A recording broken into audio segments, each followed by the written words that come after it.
मैं इतना चाहता हूँ अपनी बहन को कि मैं उसकी नफरत बर्दाश्त ही नहीं कर सकता।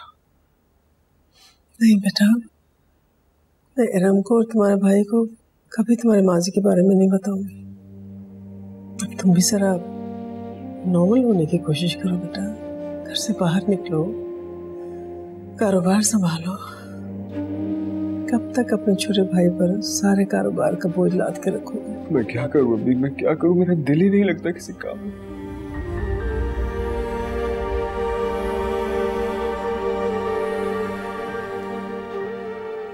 बाहर जाता हूँ तो मेरी निगाहें सिर्फ मरियम को ही ढूंढती रहती है कि किसी तरह वो मुझे एक बार मिल जाए और मैं उससे माफी मांग लूं। शायद मेरी तकलीफ कुछ कम हो जाए, शायद मेरी बहन दोबारा से पहले जैसी हो जाए, उसकी हंसी दोबारा से इस घर में गूंजने लगे।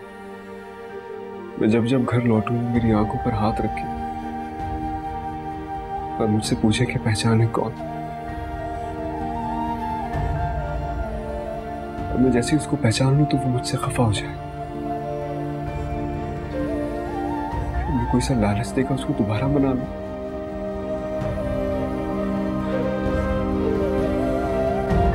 या अल्लाह,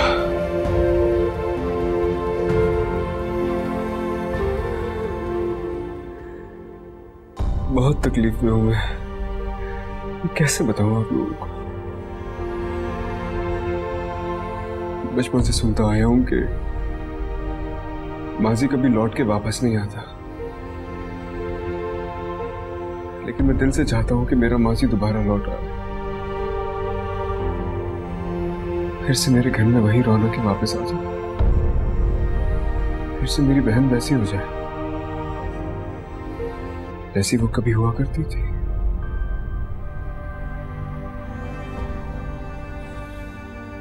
आप बताएं, ऐसा हो सकता है? हो सकता है बेटा, उसमें बड़ी ताकत है। वो सहरा को सैराब कर सकता है, आबाद को बर्बाद कर सकता है। तुम रो रो कर गिड़गिड़ा कर उससे माफी मांगो, एक न एक दिन तुम्हें जरूर माफ कर देगा। बड़ा गफूर रहीम है बेटा। वो तो माफ कर देगा मुझे, मैं जब तक मरियम से माफी नहीं मांग लेता मुझे सुकून नहीं आएगा। मैं सुकून से मर भी नहीं सकता। मैं कहाँ ढूंढूं उसे? नहीं बेटा, जब भी वो तुमसे मिलेगी इंशाल्लाह तुम्हें जरूर माफ कर देगी, मुझे यकीन है। चलो चाय पियो, ठंडी हो जाएगी। हाँ मैं पीता हूँ चाय।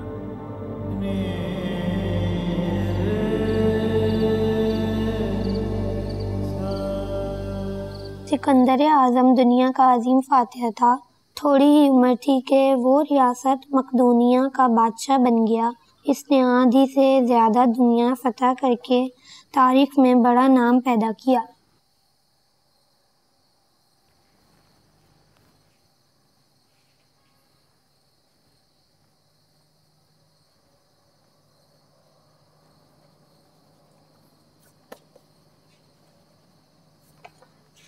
पुप्पो, फरियाल की मामा ने आपकी इंसल्ट की है ना?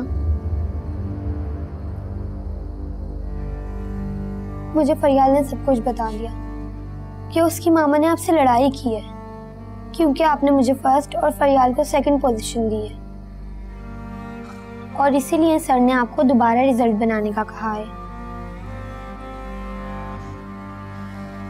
कोई बात नहीं, फर्स्ट तो फिर भी आप ही हो ना। भले मुझे फर्स्ट पोजीशन ना मिले, लेकिन फरियाल की मामा को आपसे बदतमीजी नहीं करनी चाहिए थी। फरियाल ने मुझे बताया था कि उसकी मामा बहुत गंदी हैं, वो हर किसी से लड़ाई करती हैं और वो समझती हैं कि आप मेरी फूफो हैं, इसीलिए आपने मुझे फर्स्ट और फरियाल को सेकंड पोजीशन दी है। लेकिन मुझे और फरियाल को पता है ऐसा नहीं है। फरियाल की सेकंड पोजीशन उसकी अटेंडेंस की वजह से आई है। फूफो, आपको फरियाल की मामा और सर को बता देना चाहिए था कि आपने चीटिंग नहीं की है और ना ही आप मेरी सगी फूफो हैं। हम ना आइंदा ऐसे बिल्कुल मत कहना। आप भी तो सब कुछ हो मेरा, सबकों से भी बढ़कर हुआ। आइंदा कभी मत कहना कि मैं आपकी फूफू नहीं हूं।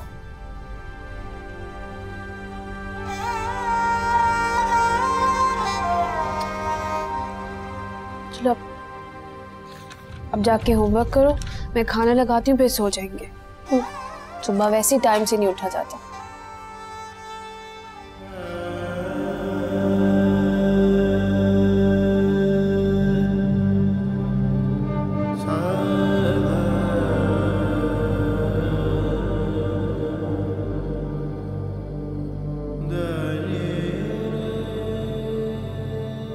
लो बेटा।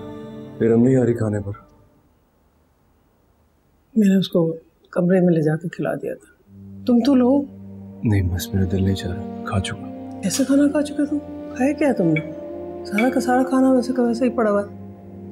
चलो चावल निकालो, चिकन लो। जी मैं लेता हूँ। अच्छा वो किसी प्लास्टिक सर्जन से तुम्हारी बात हुई थी ना इरम के लिए? जी कल की अपॉइंटमेंट मिली है।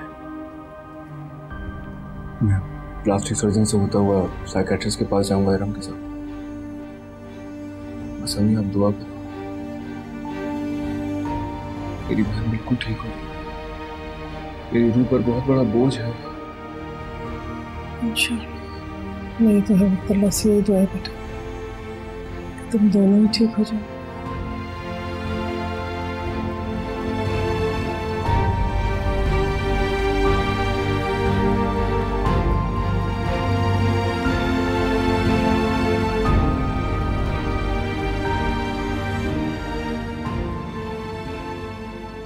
फरियाल, आप यहाँ आके शान सर से अपनी ट्रॉफी ले लें।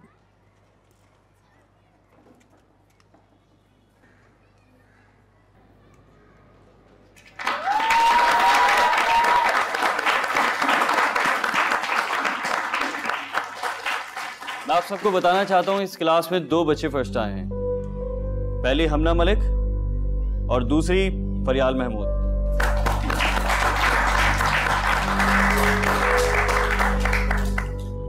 अब तो आप खुश हैं, आपको कोई एतराज नहीं है? नहीं सर, बिल्कुल नहीं। बहुत शुक्रिया। Thank you. आप लोग प्लीज कंटिन्यू करें। Thank you. मरियम, आप अपनी क्लास कंटिन्यू।